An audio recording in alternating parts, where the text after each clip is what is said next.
I'm going to speak of telescopic time compression and how we justify future prophecy today. In our quest to push future prophecy ever further into our future, we invent interpretive methods to justify placing events 2,000 years ago into our future today. These methods get a pass from those who we believe to be experts, and they defy logic. Though we are pacified by these methods, they defy logic, and common sense is put to the ultimate test. The three methods are commonly used to project Bible prophecy into the distant future, instead of the imminent time frame clearly given. They are telescopic time compression, day is like 1,000 years, and anachronism. Placing these ancient events in our future today results in anachronism. The definition of telescopic time compression. It refers to a phenomena where events are perceived as being closer or further away in time than they actually are. We are told the prophet looks into the future and sees a series of prophetic events which appear to him as events occurring in immediate succession. The vast separation of time between events is explained like this. It would be as if we are looking at several successive mountain peaks with a telescope. Each successive peak is a little higher and a little further away. The person with the telescope sees the successive peaks all together, when in fact they are separated by great distances because the valleys which separate them cannot be seen. The mountain peaks are prophetic events, and the valleys are prophetic gaps, which are large time periods between the prophetic events. Day is like 1,000 years comes from 2 Peter 3:8. With the Lord, a day is like 1,000 years, and 1,000 years is like a day. And also the method of anachronism, the definition from the Merriam-Webster Dictionary. An error in chronology, especially a chronological misplacing of persons, events, objects, or customs in regard to each other. 2, a person or thing that is chronologically out of place. And number 3, especially one from a former age that is incongruous in the present, the state or condition of being chronologically out of place. The anachronism effect is this. Prophesied events in the New Testament which took place 2,000 years ago are made to appear as if they refer to us today. Look at statements like, this generation will not pass away, you shall see the heavens opened, it is already the hour, in these last days, the day is drawing near, the time is near, I am coming quickly. In these last days, the coming of the Lord is at hand. It is time for judgment to begin. The Lord is near. We are of the day. It is already the hour, and so forth. Typically, the reader today assumes this is all about them, but we are oblivious to those involved in the verbal interaction 2,000 years ago, and oblivious that the imminency was understood to be about them 2,000 years ago. These methods, telescopic time compression, a day is like 1,000 years, and anachronism, all result in anachronism and are creative methods to justify large time gaps in dialogues where no apparent lapse in time exists.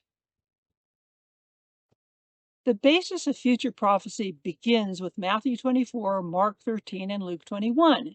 Events are divided into three parts: distress of those days, the sun, moon, and stars, and the Son of Man comes in the clouds.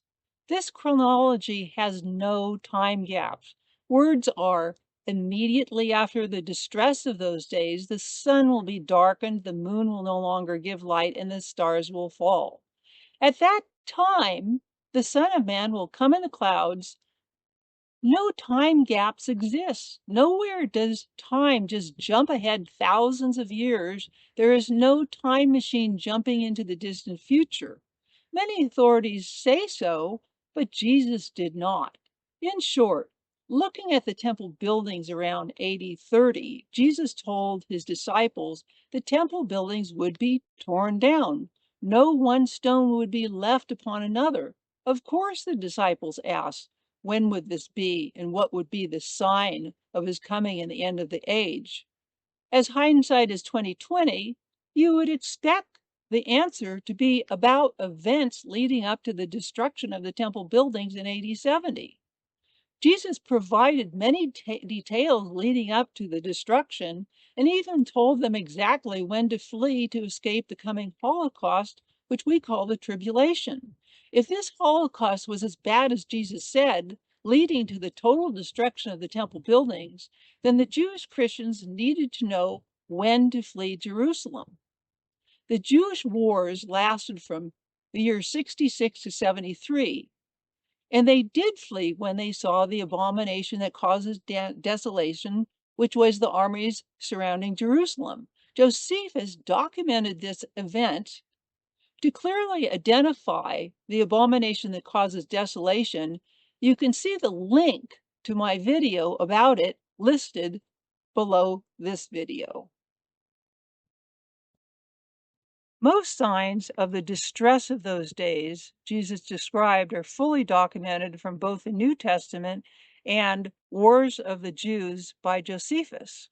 Since everything Jesus predicted is documented history up till the total destruction of the temple buildings, why are we looking for a tribulation in our future today? That's an anachronism. Immediately after the distress of those days, they would see the sun darken and the moon not give light. The stars would fall from the sky.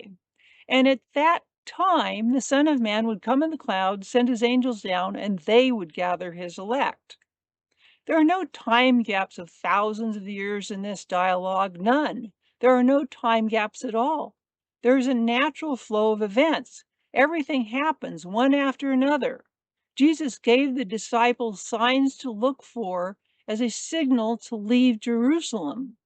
When they saw those signs, the Jewish Christians left, and it is all documented history. Would Jesus warn them of a tribulation in a far distant future while they believed he was warning them of a coming desolation of the temple buildings in their near future? To stick time gaps of thousands of years between events and where no time gap exists is called telescopic time compression. The practice is justified using this method. A day is like 1,000 years. And anachronism is the method of placing past events in our future today. All methods create an anachronism, placing events out of time and out of place. In context, these time gaps do not exist. To justify our belief in future prophecy, we invent these methods to project prophecy into our future when it was meant for their future 2,000 years ago.